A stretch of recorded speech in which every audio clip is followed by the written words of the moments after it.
जो समीक्षा के बिंदु हैं, मोटेशन, जमाबंदी प्लस या अभियान बसेरा 2 जो भूमिहीनों को जमीन देना है, बाकी सभी की विस्तृत समीक्षा की गई है। जहाँ जहाँ ज्यादा शिकायतें मिलती है उसकी ज्यादा समीक्षा की गई। समीक्षा पूरी हुई है। जो जहाँ गड़बड़ी करेगा उसको विभाग छोड़ेगा नहीं। लगातार हम लोग आग्रह कर रहे हैं अधिकारियों से और लगातार निर्देश भी कर रहे हैं। आम जनता के कारण आप आम जनता के लिए समय निकालिए, आम जनता के लिए रोज सुनवाई करिए और कर्मचारी को भी आम जनता को भी पता रहे कि हल्का में कर्मचारी कौन कहाँ बैठेगा और कब बैठेगा। इसकी विस्तृत समीक्षा की गई है और जहां गड़बड़ियां मिली है वहां कार्रवाई भी की जाएगी। नहीं, बहुत सुधार भी हुआ, ऐसा मैं नहीं मानता। पिछले 3-4 महीनों में जो रिजेक्शन का प्रतिशत था, चाहे वो जमा ऑनलाइन मोटेशन में ज्यादा मोटेशन के मामले रहते थे, तो पिछले 4 महीने में रिजेक्शन के मामले कमे हैं और हम लोगों ने लगातार निर्देश दिया है। रिजेक्ट करने के पहले उनको बुलाइए, उनसे बात करिए, क्या कमियां हैं उनसे पूछिए और अगर वो कागज दे देते हैं तो किसी हालत में भी रिजेक्ट नहीं किया जाएगा। उसका भी हम लोग समीक्षा की है। पिछले 3-4 महीनों में रिजेक्शन का प्रतिशत बहुत घटा है कंपैरिजन पिछले समय में, इसलिए उसमें सुधार भी हो रहा है, गड़बड़ियां उजागर भी हो रही है, क्योंकि कंप्लीट हमारा विभाग ऑनलाइन है। राजस्व कर्मचारी के पास भी जाने की जरूरत नहीं है, अंचलाधिकारी के पास भी जाने की जरूरत नहीं है, चाहे वो डीसीएलआर का कोर्ट हो, चाहे वो एडीएम का कोर्ट हो, कहीं भी आम जनता को जाने की जरूरत नहीं है। लेकिन आम जनता को थोड़ा जानकारी के अभाव में भी वो राजस्व कर्मचारी से लेके सभी जगह जाते हैं। उसके लिए हम लोगों ने कॉल सेंटर चालू किया है कि आम लोगों को कोई समस्या कॉल सेंटर करें। ऑनलाइन कंप्लेंट मैनेजमेंट सिस्टम भी हम लोगों ने प्रारंभ किया है।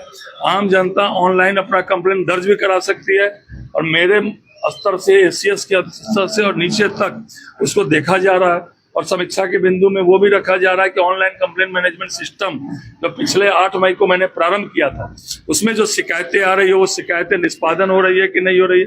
निष्पादन के साथ साथ गड़बड़ी है तो उसको जिला पदाधिकारी भी देखेंगे, अपर मुख्य सचिव भी देख रहे हैं। तो आम जनता से ये भी अपील है कि मेरे स्तर पर आप आएंगे तो हम लोग भी उनको जन शिकायत में ही डाल रहे हैं।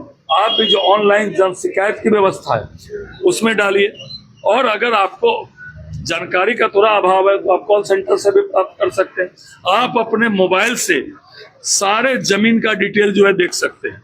आप अपना मोबाइल नंबर डालिएगा, अपना नाम, कुछ भी।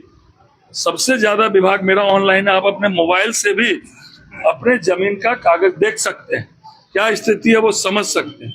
कुछ शिकायतें मुझे मिली, उस शिकायत पर भी बैठक में समीक्षा की गई। उस समीक्षा पर भी जो गड़बड़ियां अगर निकली है तो उस पर भी जांच का आदेश दिया गया। किसी भी स्तर पर मेरे विभाग में यह बर्दाश्त नहीं किया जाएगा कि आप गड़बड़ी करिएगा, गड़बड़ी करेगा और शिकायत मिलेगी, जांच कराएंगे और शिकायत का अगर सही निकलेगी तो कार्रवाई भी करेंगे। तो विभाग थोड़ा 3-4 महीने में हम बता सकते हैं कि सभी बिंदुओं पर जो है विभाग सुधरा है, लेकिन जो सुधरेंगे नहीं उन पर कार्रवाई भी होगी और उनको सुधार भी दिया जाएगा। यह हम लोग कड़ी मॉनिटरिंग करें। इसलिए आज आप देखा होगा 11 बजे से 3 बजे तक प्रत्येक बिंदु पर समीक्षा की गई। समीक्षा ही नहीं की गई, जो आदेश अंचलाधिकारी कर रहे हैं ऑनलाइन, उनको जो आदेश कर रहे हैं उसका भी वाचन कराया गया कि आप क्या आदेश कर रहे हैं देखिए, और उस आदेश में भी जो गड़बड़ियां निकली उसकी भी जांच हो रही है। जांच में उस पर कार्रवाई भी होगी। इसलिए मैं इतना बता सकता हूं कि हमारा विभाग ऑनलाइन है। आम लोगों को राजस्व कर्मचारी के पास, अंचलाधिकारी के पास कहीं भी जाने की जरूरत नहीं। हाँ, जहां उनका व्यक्तिगत अपीयरेंस जिस केस में होगा, चाहे एडीएम के यहाँ या डीसीएलआर के अंचलाधिकारी के यहाँ, वहां अभी जाना है, लेकिन उसको भी हम लोग ऑनलाइन कर रहे हैं। आने वाले समय में उनको पर्सनल अपीयरेंस के लिए भी वहां जाने की आवश्यकता नहीं। अभी केवल पर्सनल अपीयरेंस जहां होना है वहीं उनको जाना है और कहीं भी जाने की आवश्यकता नहीं है। हम लोग देख रहे हैं।